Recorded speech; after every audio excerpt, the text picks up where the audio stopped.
supremamente imaginativa, crea algunos escenarios para bendecirnos, para bendecir al hombre.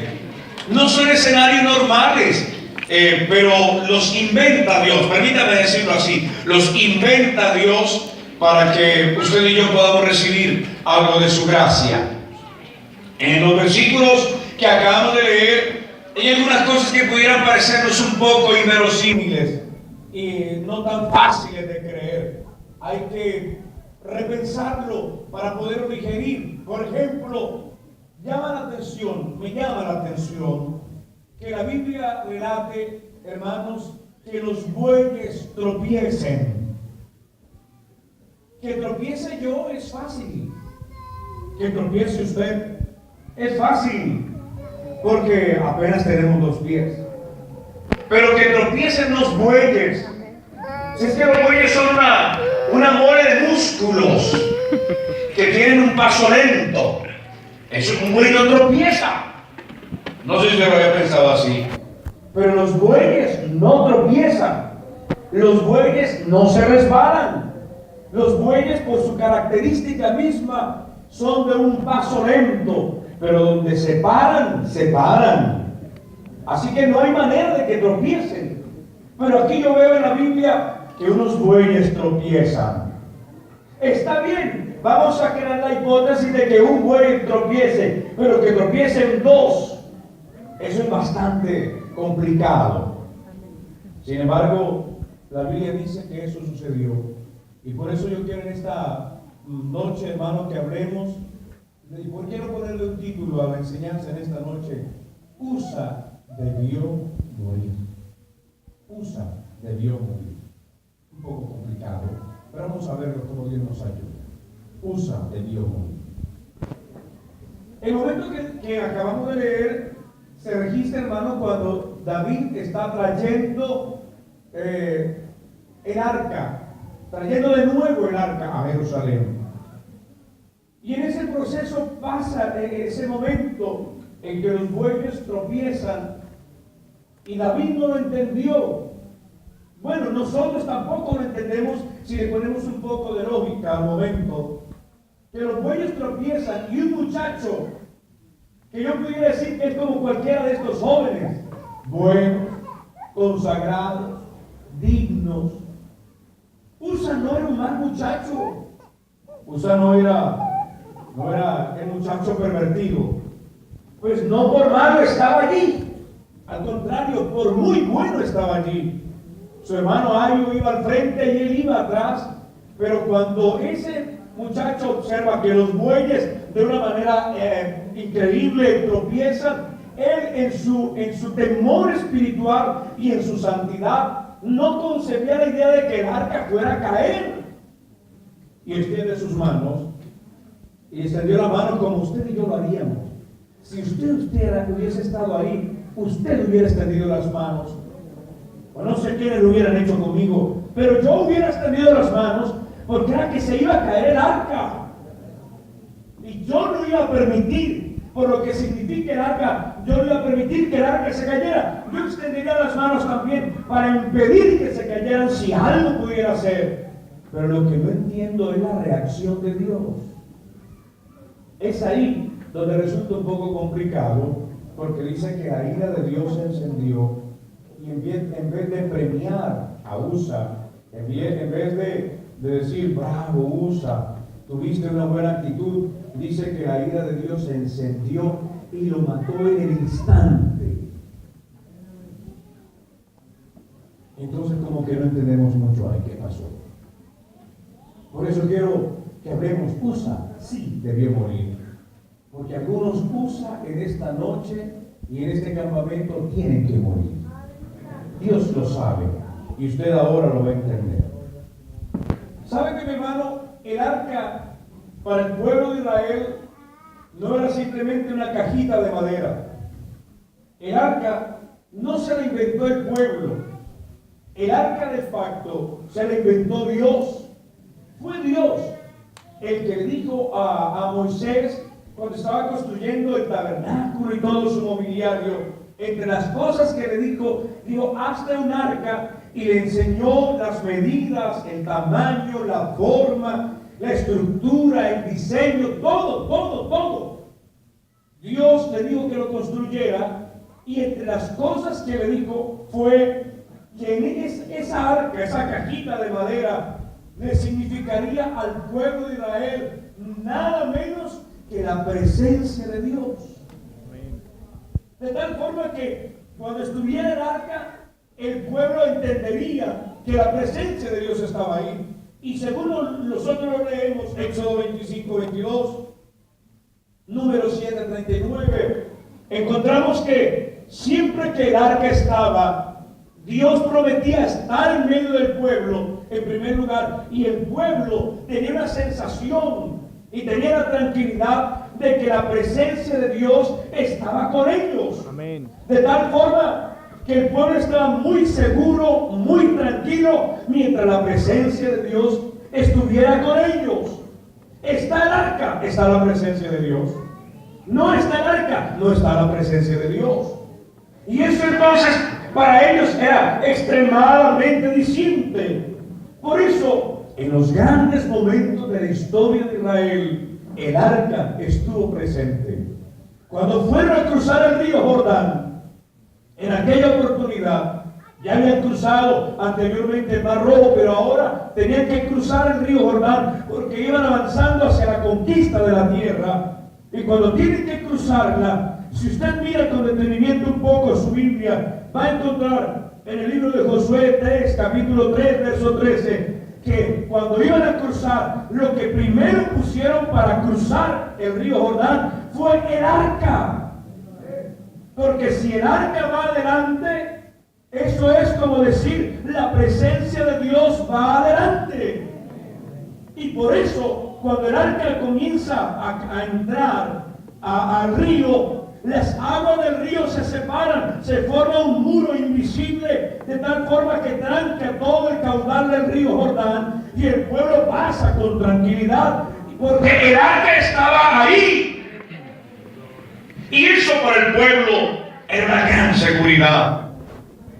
Cuando conquistaron a Jericó, usted lo recuerda, cantábamos ese coro de niños, los israelitas. ¿Alguno lo cantó? Bueno, todavía está el conflicto si fueron 7 o fueron 13, pero dejémoslo así. Usted lo resuelve ahora. Las vueltas, 7 o 13. Ahora no se ponga a discutir sobre eso. Pero cuando tuvieron que conquistar Jericó, una de las cosas que tuvieron que hacer es no solamente gritar. El pueblo no solamente tenía que dar vueltas. Dios le dijo a Moisés que el arca tenía que pasearse y darse las vueltas, tantas como Dios le había ordenado que diese. De tal forma que cuando el pueblo gritó porque estaban seguros que la presencia de Dios estaba con ellos. ¿Por qué? Porque el arca estaba con ellos. ¿Tenían algún problema, alguna guerra por enfrentar? El arca. Los filisteos iban ganándoles en la batalla. Lástima que no hubiese tiempo para señalar todo. Pero entonces, en un momento de precipitud, vayan, traigan el arca. Y el pueblo de Israel estaba siendo derrotado. Y había muchos muertos, algunos heridos, había los ánimos por el piso. Pero alguien dijo, traigan el arca. Y corrieron y apareció en la colina el arca. Y cuando en la colina aparece el arca, el pueblo toma fuerzas y grita. Y los filisteos se impresionan, se impactan. ¿Y qué está sucediendo? Si están perdiendo, sí, están perdiendo, pero viene el arca. Es verdad, tienen muertos, pero viene el arca. Es verdad, hay muchos heridos, pero viene el arca. ¿Y qué es el arca? El arca es la presencia de Dios. Dios lo había dicho así. En esa arca yo me manifestaré a ellos. Donde esté el arca yo estaré con el pueblo. Así que mi hermano, el pueblo estaba feliz. Hacían conquistas. Vamos a conquistar, llevemos el arca. Vamos a tomar la manzana, llevemos el arca. Vamos a tomar posesión, llevemos el arca. El pueblo de Israel aprendió que la presencia de Dios, simbolizada en el arca, era importante para ellos. Sin embargo, la historia bíblica nos sigue contando, y cuando llegamos a primero de Samuel, el primer libro de Samuel, no comienza bien la historia. No comienza bien. No más en el capítulo 4 de primera de Samuel nos cuentan la primera gran pérdida. ¿Qué perdieron? No perdieron el oro, no perdieron la riqueza, no perdieron no sé qué valioso pudiera mencionar. Pero aquel día, 1 Samuel 4, la Biblia nos cuenta que el pueblo de Israel tuvo una gran pérdida. Perdió el arca. Los filisteos aquel día capturaron el arca. Realmente los filisteos habían aprendido en esa sucesión de batallas con Israel que el secreto de la victoria de Israel era la presencia de Dios simbolizada en ese arca. Por eso los filisteos, permítanme conjeturarlo en esta mañana o en esta madrugada, los filisteos no iban tanto por Israel, iban por el arca, porque ellos sabían, capturamos el arca y los pueblos hebreos es nada. Al igual que ustedes y yo, sin la presencia del Señor, ¿qué somos, mis hermanos? Amén, amén. ¿Qué somos? ¿Qué somos sin la presencia de Dios? Y los filisteos estaban entonces, ya habían aprendido. Vamos por el arca. E hicieron lo imposible, lucharon, batallaron, y así nos lo cuenta la palabra de Dios. Es un capítulo ingrato, 1 de Samuel 4, es un capítulo triste. Los filisteos capturan el arca. Y comienza una sucesión de tragedias, de desgracias. Veo yo, hermanos, en el texto que cuando Elí oye la noticia y le dice, y me llama la atención esto, versículos 17 y 18, si alguno está tomando nota, que cuando llega la noticia, Elí, tus hijos Ofni y Finés han sido muertos. Hombre, para cualquier padre que se maten dos o que le maten dos hijos el mismo día es bastante tragedia. Pero el viejo se entristece, el anciano se entristece, pero arregló enseguida le dicen, y el arca también fue capturada. Y mi Biblia dice, y la suya también, que cuando Elí escuchó que el arca había sido capturada, por sus hijos se dolió. Pero cuando escucha que el arca fue capturada, dice la Biblia que se impresionó, se fue de espaldas, se desnucó y murió aquel día, en ese mismo instante. Porque él, como cualquier hebreo, no concebía la idea de vivir sin el arca. ¿Cómo vamos a vivir sin la presencia de Dios? ¿Cómo vamos a vivir sin la presencia de Dios? Amén. No sabemos vivir sin la presencia de Dios. La razón de ser pueblo es la presencia de Dios. La razón de ser nación es la presencia de Dios. Nosotros no sabemos cómo vivir ni cómo venir sin la presencia de Dios. Nosotros no sabemos cómo comenzar ni cómo terminar sin la presencia de Dios. Por eso cuando Elí escucha que el arca ha sido tomada, él se impresiona y se va de espaldas, se golpea y muere en aquel momento.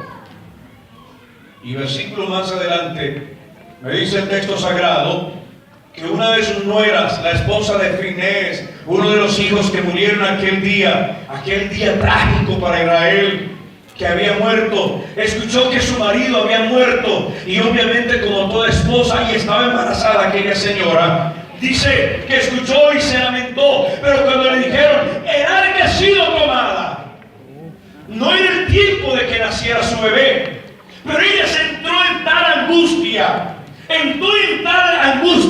que precipitó el nacimiento de su niño, y muriéndose, nació un bebé. Y las parteras que la atendían le decían, señora, tranquila, tuviste un hijo varón. Y entonces ella dijo, Icabod. Fue lo único que pudo decir, Icabod. Se estaba muriendo. La última palabra que dijo fue Icabod.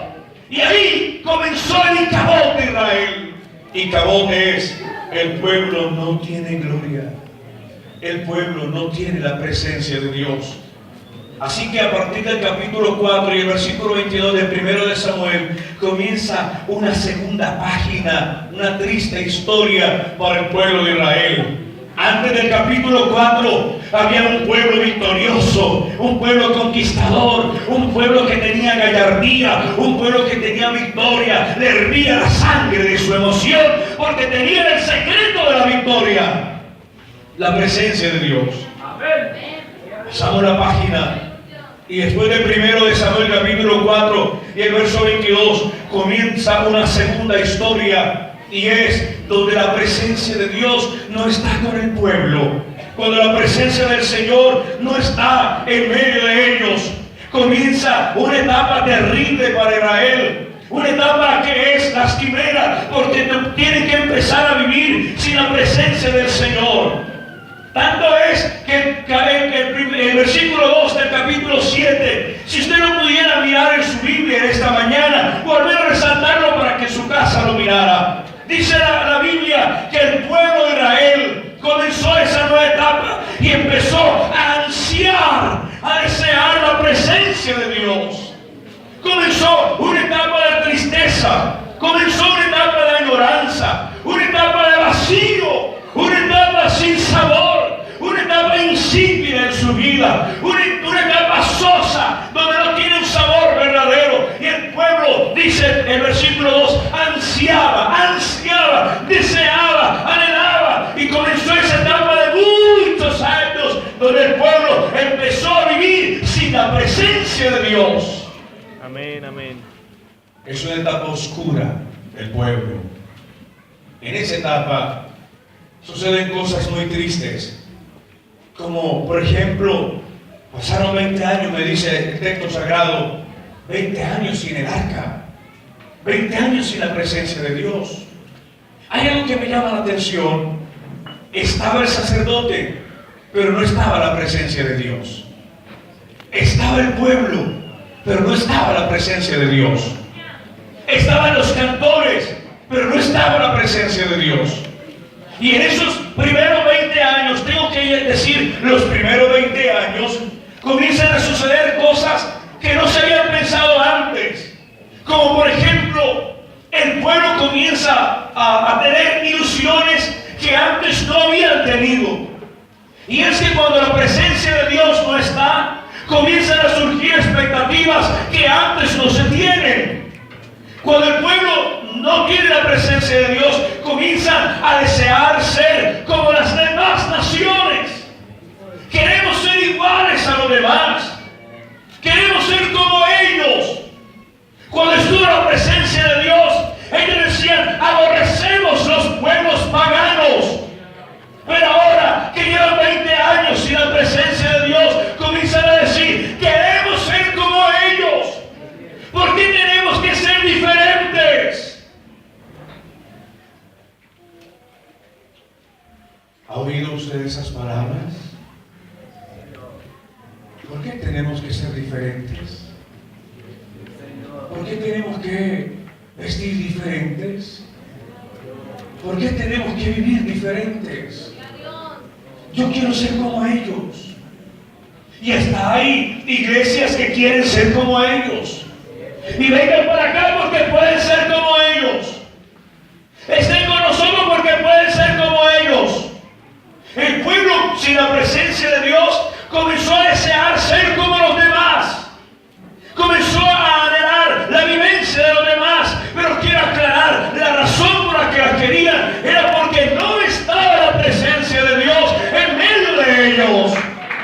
Ellos ya se habían olvidado de lo lindo que era tener a Cristo en medio de ellos. O permítame decirlo mejor, la presencia de Dios en medio de sus días, en medio de sus mañanas, en medio de sus amaneceres, en medio de sus luchas, en medio de sus conquistas, en medio de sus logros, se les había olvidado. Y más bien habían aprendido a vivir sin la presencia de Dios. Y le dijeron: Samuel, danos un rey. Todos los pueblos tienen reyes. Nosotros, ¿por qué no podemos tener un rey? Y Samuel le dice: ¿cómo se les ocurre? Si es que el rey, nosotros sí tenemos rey. El rey nuestro se llama Jehová. Y ellos dijeron: no, nosotros queremos tener un rey. Y Samuel se esfuerza y le dice: pero cuando haya rey van a tener que hacer esto y aquello, y sus cultivos, y sus siembras, y sus hijos, su herencia y sus posesiones. Dios no les ha pedido nada de eso, pero ellos decían, queremos rey. Amén. ¿Por qué quieren rey? Porque todos tienen rey. ¿Pero por qué? Si ustedes tienen un rey que se llama Jehová. Y ellos decían, no, Jehová es nuestro Dios, pero nosotros queremos un rey. Y miren la ironía, que vaya con nosotros a las batallas y nos dé las victorias. Que vaya con nosotros y pelee las guerras y nosotros conquistemos con nuestro rey. Y Samuel insistió, porque el sacerdote, aunque no había presencia de Dios, el sacerdote se mantenía y luchó hasta que aquella noche Samuel, hablando con Dios en oración, Dios le dice, nómbrales un rey, porque no lo están despreciando a usted, me están despreciando a mí. El arca está por allá olvidada, la presencia de Dios está olvidada. La presencia de Dios está lejos del corazón del pueblo y lo que están haciendo es apenas una reacción natural a lo que es vivir sin la presencia de Dios. Quieren rey, dales un rey, porque no lo están despreciando a usted, me están abandonando a mí, se están olvidando de mí, no se acuerdan de las victorias, no se acuerdan cómo fue que conquistaron, no se acuerdan de cómo con la mano de Josué conquistaron la ciudad de Ai, la ciudad de Jericó, las ciudades y las provincias comarcanas. Se les olvidó. Ellos creen que un hombre le va a dar victoria. Se han olvidado de mí. Dios estaba olvidado por el pueblo porque no tenían el arca. ¿Saben qué, hermanos? Aquí surgen algunas cosas inquietantes. Me sorprende que el pueblo tuvo rey sin la presencia de Dios. Saúl fue el primer rey, usted lo sabe, pero fue el primer rey sin la presencia de Dios. Y luego vino el segundo rey. Sí, fue elegido por Dios, pero parece que Dios estaba a la distancia. Allá está, ese Saúl está demasiado equivocado. Vamos a poner a aquel y entonces parece que a la distancia Dios tiene que hablarles. Porque no había lugar cercano en el corazón del pueblo para la presencia de Dios. No había proximidad en el corazón del pueblo para la presencia del Señor. Y entonces cuando yo veo esto, me comienzo a preguntarme, hermanos, en esta mañana, y que puede ser la pregunta de alguno también en esta mañana, ¿acaso se podrá de pronto, y permítame músicos, se podrá cantar música de Dios sin la presencia de Dios? Y yo tengo una respuesta: sí se puede. Sí se puede. Se puede vivir como el arquélico sin la presencia de Dios. Y yo tengo otra respuesta: sí se puede. Permítanme, me meto con los predicadores. Y se puede predicar sin la presencia de Dios. Bajo mi cabeza y digo, sí se puede. Sí se puede. Y se puede de pronto predicar grandes cosas sin la presencia de Dios. Sí se puede. Que no será lo mismo. Oh, Señor. Pero sí se puede. El pueblo vivió 20 años de la vida de Samuel sin la presencia de Dios. Vivió todo el reinado de Saúl sin la presencia de Dios. No fue fácil. Samuel tuvo conflictos con sus hijos. Fueron los últimos jueces de Israel. Malos, malos, malos. Vergonzosamente malos. Pero fueron jueces de Israel. Saúl gobernó un gobierno con demasiadas intrigas, con demasiados conflictos internos, sin la presencia de Dios. Aún David comenzó su reinado y comenzó huyéndose de cueva, escondiéndose de un país de cueva en cueva, huyendo despavorido porque se formó como una cacería de brujas. Corre que te alcanzo, una cosa absurda, una estupidez de reyes. Porque eso es vivir vivir sin la presencia de Dios. Eso es vivir sin la presencia de Dios. Los filisteos, ellos realmente tuvieron solo 7 meses. Me cuenta el texto sagrado que ellos solamente tuvieron 7 meses el arca, porque la presencia de Dios siempre causa algo. ¿Sabe que, hermanos? La presencia de Dios siempre causa algo. La presencia de Dios no pasa inadvertida. La presencia de Dios siempre causa algo. La presencia de Dios a unos nos alegra, nos emociona y nos hace felices. Pero la presencia de Dios para otros es molestia, para otros es una incomodidad, para otros es un problema. La presencia de Dios no pasa inadvertida, mis hermanos, mis jóvenes. Un hombre y una mujer que la presencia de Dios en su vida no pasa inadvertida, no importa el lugar donde se encuentre, o incomoda o alegra.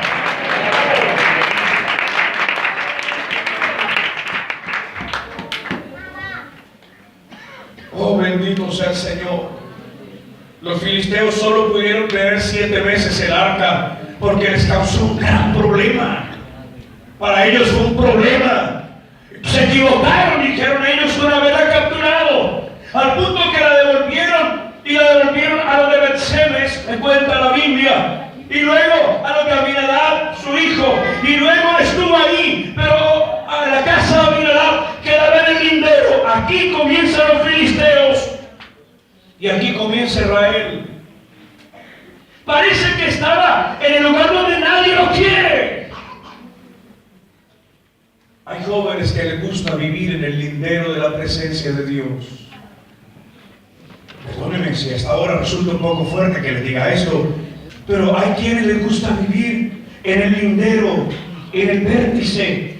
Cuando me conviene, entonces salto un poquito a la presencia de Dios, pero cuando no me gusta, entonces salto al lado de los filisteos, y entonces estoy jugando siempre en partida doble, porque me genera una tranquilidad extraña, una tranquilidad realmente pasmosa, incomprensible. Pero así estuvo el pueblo con la presencia de Dios, siempre ahí. Tuvieron ese conflicto, vivieron con ese conflicto, y a mí algo que me resulta supremamente increíble es que el pueblo de Dios vivió tantos años sin la presencia de Dios.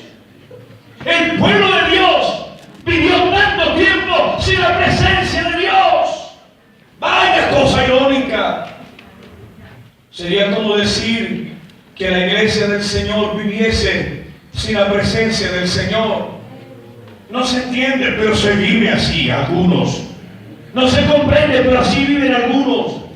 De tal manera, mi hermano, que los filisteos devuelven a su manera el arca. Lo devolvieron con su culto, el arca. Lo devuelven con su forma, el arca. Y está en la casa de Abinadab. Y pasan los años. Y algún día el rey David, yo creo que Dios le dio una noche de perturbación. Y tuvo la inquietud de traer el arca de Dios otra vez a Jerusalén. Porque si bendice allá los de Obededón y los bendice de la forma que los ha bendecido, ¿por qué esa bendición no puede ser para toda la nación? Y entonces organiza una cantidad de músicos, a ver, organícense las mejores canciones, muchachos, van a organizarse, pueblo, pónganse vestidos de gala, vamos a traer el arca. Y se organizó la expedición para traer el arca a Jerusalén. Y me dice la Biblia que fueron allá, y aquí es donde muere Usa. Yo les dije que Usa debió morir, así lo llamé yo este sermón. Usa debió morir. ¿Por qué Usa debió morir? David fue, claro, los músicos cantaban la canción que le gustaba de hermano Perso. Más o menos era esa. El vallenato voluntario. Esa era la canción. Estaban todos organizados. Todo estaba preparado. No había faltado nada. Pero traían el arca. Y David saltaba. Y a nosotros nos gusta cantarlo. Y David saltaba. Y nosotros saltamos también. porque me parece bonito que David saltara. No digo que sea feo, ni tampoco digo que sea malo, pero lo que yo veo es que Dios no lo estaba probando. Esa es la diferencia. No digo que sea bueno ni malo, digo es que Dios no lo estaba probando. Y esa es la diferencia. Y los músicos cantaban, ¡qué bendición! Y los muchachos saltaban, y el rey con ellos comenzaba, y el pueblo feliz, y llevaban el arca. Pero ¿cómo traían el arca? Y ese es un problema que Dios nos ayudase a corregirlo. Traían el arca al estilo filisteo, no al estilo Dios. Y esa es la diferencia. Traían el arca con pensamiento filisteo y no con pensamiento de Dios. Dios jamás, jamás, jamás había dicho que trajeran el arca en hombro de bueyes. Jamás, jamás, jamás. Claro, traerlo a hombro de bueyes es impresionante, es llamativo, es un espectáculo. Pero sumen además que los filisteos habían llenado alrededor del arca, en ese lomo de los bueyes, habían llenado con una cantidad de tumores de oro, de formas, todo de oro. Así que era impresionante el brillo del sol, el reflejo del sol sobre el oro, el lomo de bueyes, el arca. ¡Oh, qué cosa tan impresionante! Pero ese es el estilo filisteo. No es el estilo de Dios.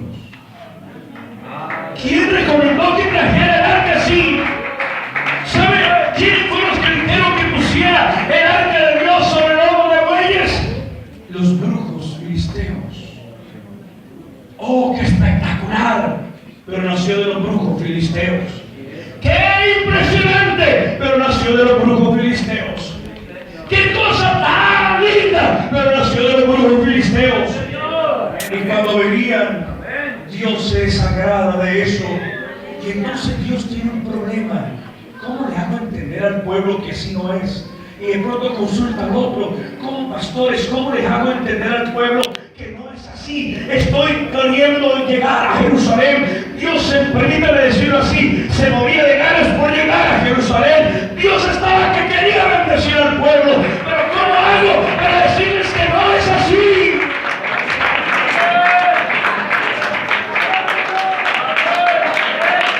Dios quiere bendecir tu vida. Pero de pronto puedes tener las prácticas al estilo filisteo. Y Dios tiene una manera en que usted y yo nos acerquemos a Él.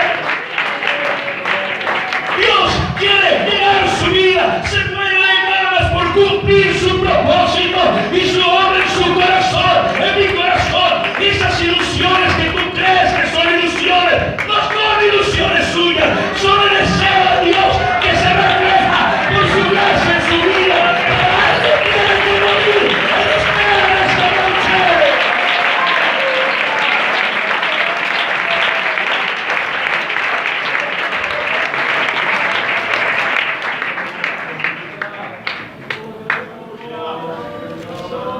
¡Aleluya! A mí me llama la atención la sencillez de Dios. La sencillez de Dios es impresionante. Yo, perdónenme decirlo, hubiera preferido los bueyes. ¡Qué animales tan impresionantes! Su paso es recio, su paso es firme. Parece que no fueran a tropezar jamás. Parece que sus pasos no fueran a retroceder. Parece, ¡qué cosa tan bonita!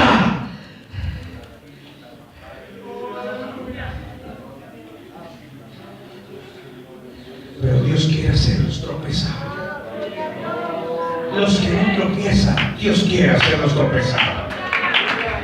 Los de paso firme van a trastabillar y van a tropezar y se van a caer, porque Dios tiene una manera en que el pueblo, su pueblo, Dios tiene una manera en que la nación, su nación, Dios tiene una manera en que el hombre, su hombre, ustedes y yo, que somos de Él, lo adoremos, nos acerquemos a Él. El arca, Dios no la quiere sobre lomos de bueyes, Dios lo quiere en los hombros de hombres y mujeres que serán santificados para llevarse de su gloria.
vida sin Dios que la vida con Cristo.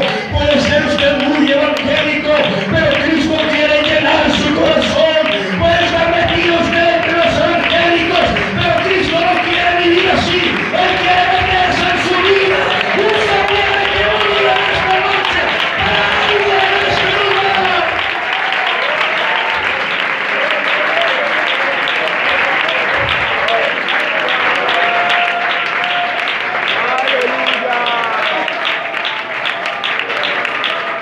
Santo es el Señor, Santo es el Señor, Santo es el Señor. Los bueyes son impresionantes. La cantidad de oro alrededor es algo impresionante. Pero Dios prefiere la canción sencilla de un hombre o una mujer que se dediquen a adorarlo a Él con todo su corazón y que se deleiten en su palabra y que se gocen en su presencia y que le amen y que le adoren. Eso es lo que ama Dios. Dios no quiere tanto espectáculo. Dios no ama cosas impresionantes. Dios habita en ese corazón contrito, en ese corazón humillado. David se atreve a decir que el que se contrita y se humilla, Dios no lo despreciará. No lo despreciará.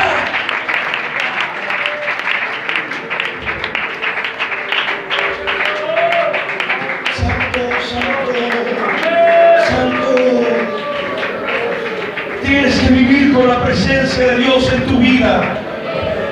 Salga de ser un evangélico. Usted tiene que vivir con la presencia de Dios en su vida. Deje de ser simplemente un pentecostal. Usted tiene que vivir con la presencia de Dios adentro suyo.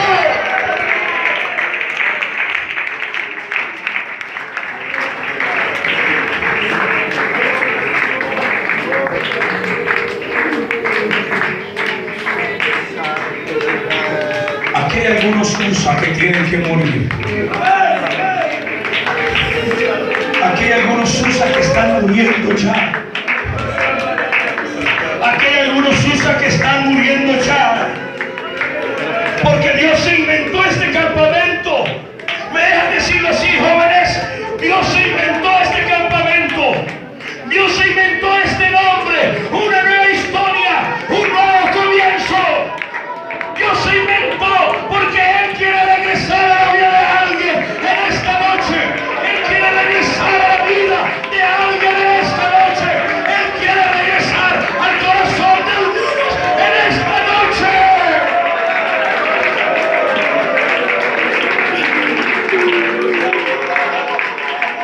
Santo, santo, santo Dios, santo Dios, santo Dios, santo Dios, santo Dios, santo Dios, santo Dios, santo Dios, santo Dios.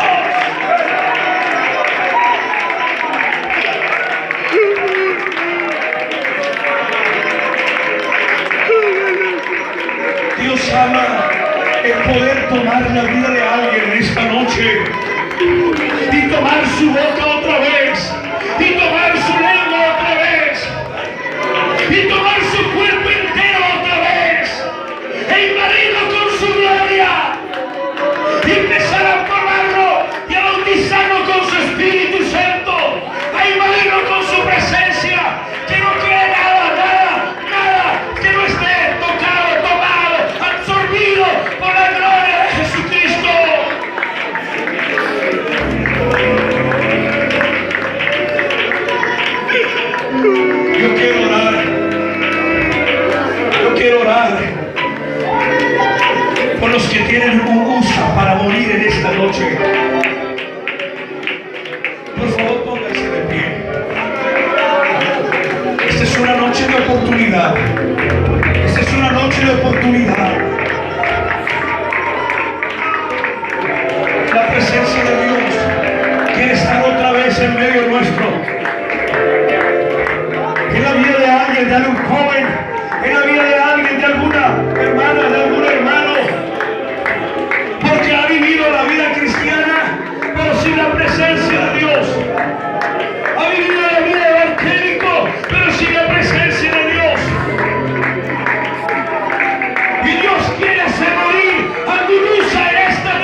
Pero los que están allá, por favor, levanten sus manos al reino de los cielos.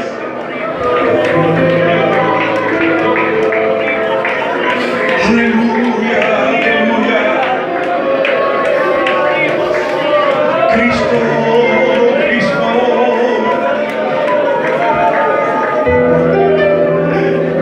Hay una presencia de Dios que quiere volver a la vida de alguien. Hay una presencia de Dios que quiere volver a la vida de alguien. Hay un deseo del cielo por volver a la vida de alguien.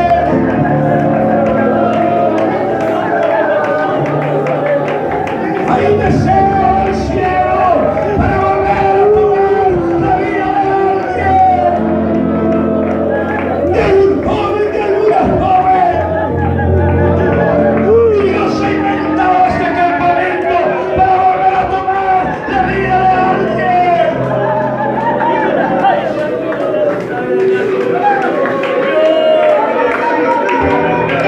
Siento por el Espíritu de Dios que hay algunos usos que tienen que morir hoy, aún más. Dios está haciendo tropezar los bueyes. Dios está haciendo perturbar su normalidad. Dios está perturbando su tranquilidad. Dios está perturbando sus costumbres. Dios está perturbando lo que parecía que no cambiaría. Dios está perturbando lo que parecía que siempre sería igual. Dios está perturbando lo que parecía que nunca dejaría de ser. Dios está haciendo tropezar los bueyes de alguien en esta noche. Déjalo, déjalo, déjalo, déjalo, déjalo, déjalo, déjalo. Es Dios el que está haciendo la obra. Permite que Dios te quebrante. Permite que Dios te quebrante. Permite que Dios te quebrante.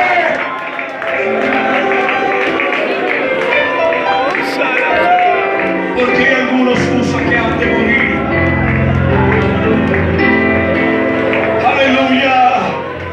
Aquella escena fue demasiado trágica.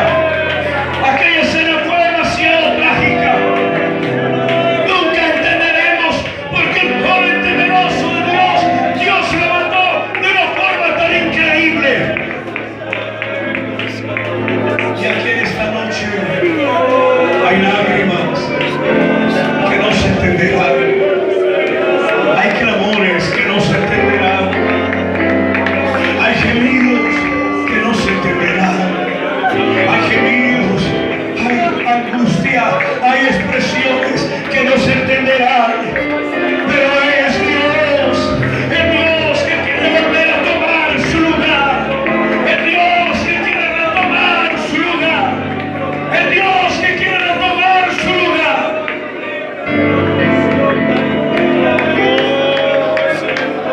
Hermano, permítame atreverme a decirle esto. ¿Conoce usted de algún hermano que hay un uso en su vida que debe morir?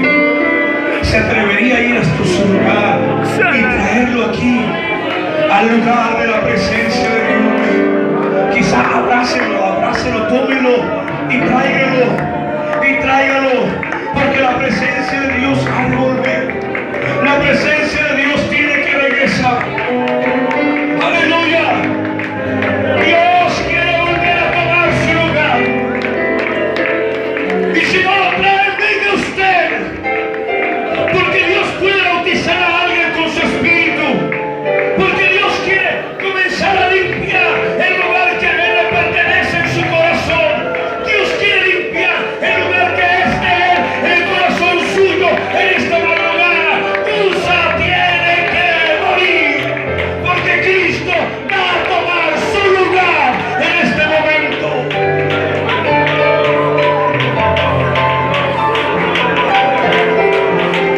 Levante sus manos al cielo.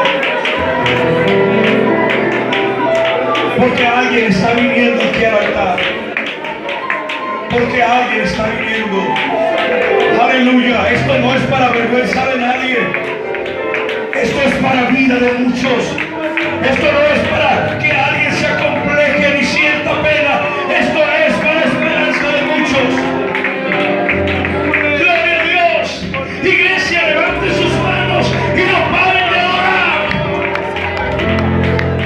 No paren de orar. No paren de clamar, iglesia.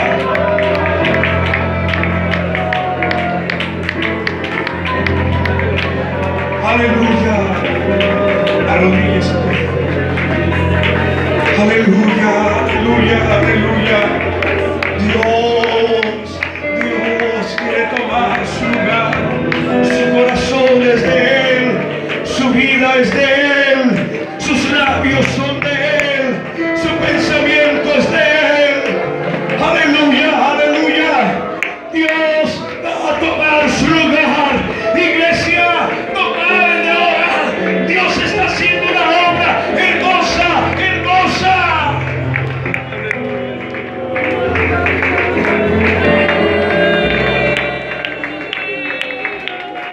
Aleluya.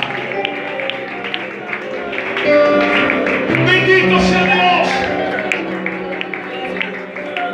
Dios está haciendo tropezar los bueyes de alguien porque quiere tomar el control otra vez de su vida. Los labios que un día le alabaron, Dios quiere que lo alaben otra vez hoy.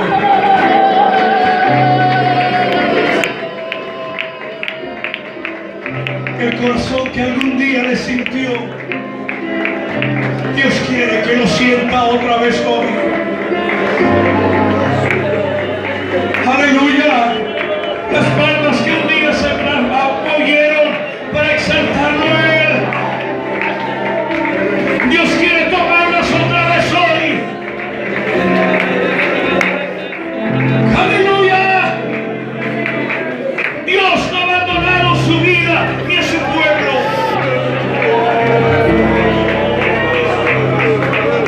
Vamos a invocar a Jesucristo. Vamos a invocar a Jesucristo. Vamos a invocar a Jesucristo. Aquí hay una lucha. Aquí hay una lucha espiritual. Oh, gloria a Dios. Gloria a Dios. Gloria a Dios. Gloria a Dios. Gloria a Dios. Siente la presencia de Jesús. Siente la presencia de Jesús.